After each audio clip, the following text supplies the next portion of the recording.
In this video, I'm going to show how the microPDM can broadcast data over CAN bus and how you can consume that with an AIM device in this case.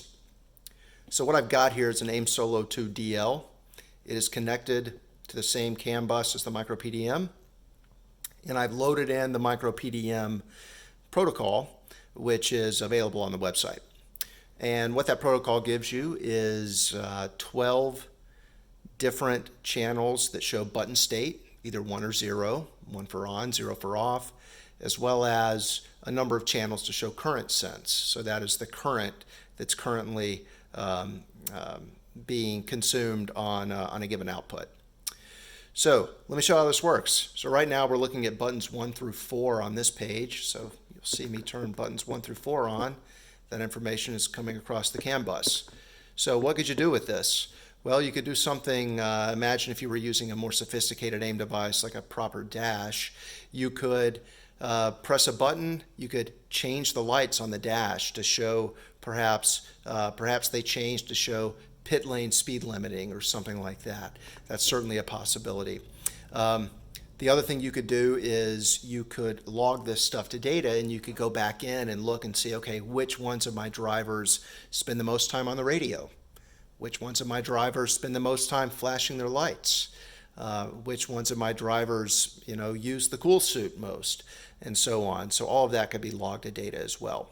One thing that I will show is that it's not just whether the button's on or off that's broadcast, it's also the output is broadcast. So for example, if I were to change a button to, let's make it flash, let's change it to the flash 1.5 hertz. This would be about the rate of a turn signal. Let's change this button right here to do that. We'll see it alternate from 1 to 0. So let me go into configuration mode and make that change.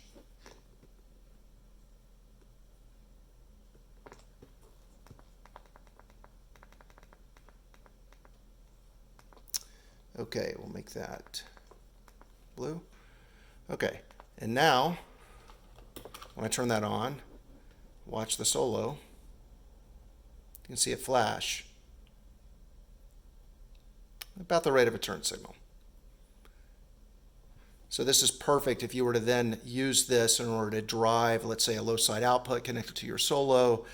You don't have to recreate all of this flashing logic. You can use it directly off the microPDM.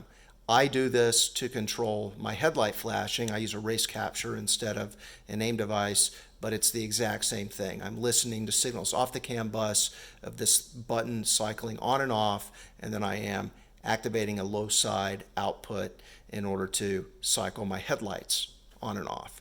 So very simple to do because if you can speak CAN bus, you can speak the language of the microPDM.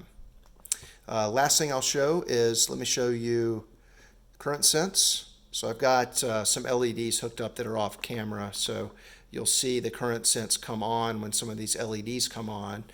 You can see we're not pulling a lot of current here, we're just driving LEDs, but you could use this to detect overcurrent situations, maybe to detect certain systems that aren't working as you expect. All of that current data is also broadcast on the CAN bus that you can consume as needed. That's it.